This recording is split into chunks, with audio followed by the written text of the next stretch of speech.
¿Alguna vez has perdido una partida que ya tenías completamente ganada? Hay un error que casi todos cometemos cuando conseguimos ventaja, un error instintivo. Garry Kasparov nunca lo cometía, y por eso parecía jugar un ajedrez completamente distinto al del resto de los mortales. Hoy vas a descubrir por qué su mentalidad contraintuitiva hizo de él el jugador más dominante de la historia, y cómo aplicarla para que tus ventajas dejen de evaporarse justo cuando crees que tienes la partida bajo control. Atento a la pantalla. Se enfrenta con blancas Garry Kasparov y con negras Jan Timman. Un gambito de dama y estamos bajo los raíles de la defensa eslava. Caballo F3, caballo F6, caballo C3 y peón por peón. El negro acepta el peón en C4, pero Kasparov ahora lo va a recuperar sin problema y se va a quedar con más control del centro. Pero antes de recuperarlo, tenemos que evitar que el negro haga la jugada B5, que dejaría todo defendido. Así que Kasparov hace A4, alfil F5 y ahora caballo E5. Ya el peón no se puede defender y el blanco va a recuperar el peón y se va a quedar con un control del centro mayor. Pero el negro, a cambio de devolver el peón, lo que va a conseguir es un desarrollo rápido de piezas. Así que saca el caballo, caballo por C4 y ahora caballo B6. Proponemos un cambio. ¿Y qué hacemos aquí? ¿Cambiamos caballos o mantenemos el fuerte caballo en el centro?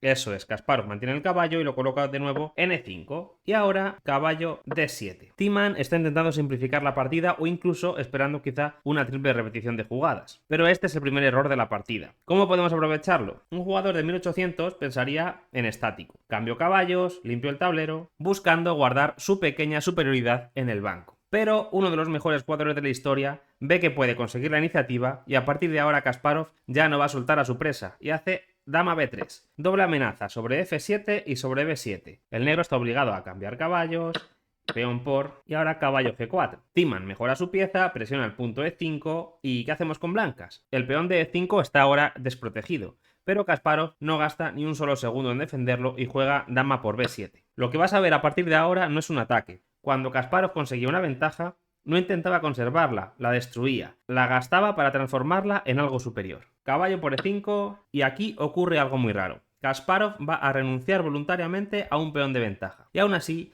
su posición acaba siendo mucho más fuerte. Las blancas pueden capturar en C6 después de echar el caballo de E5. Si capturas ese peón, te quedas con un peón de ventaja limpio y una estructura perfecta. El 99% de los jugadores de un nivel intermedio harían la captura en un segundo. Aquí se separan dos tipos de jugadores: los que quieren ganar un peón y los que quieren ganar la partida. Y casi todos creemos que pertenecemos al segundo grupo, hasta que llegamos a esta posición. Kasparov juega F4, expulsa al caballo, y ahora capturamos en C6 y nos quedamos tranquilamente con un peón de más. No.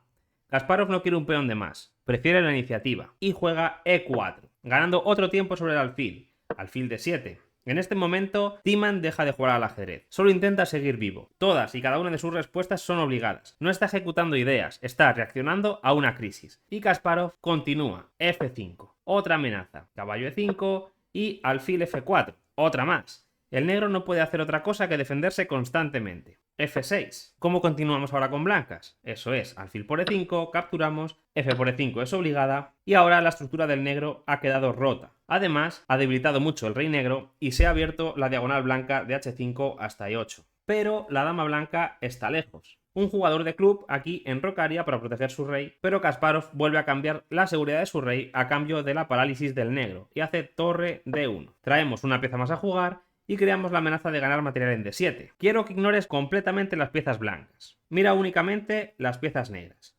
¿Cuál de ellas tiene un plan? Exacto, ninguna. No es solo que estén inmovilizadas, es que ninguna pieza tiene ningún futuro. No hay un solo plan disponible en todo el tablero. Timman intenta fabricarse un futuro entregando un peón para activar su propia torre y también evitar la amenaza de torre por alfil ganando la torre. Dama por A7 y torre B4. El negro cree que empieza a respirar.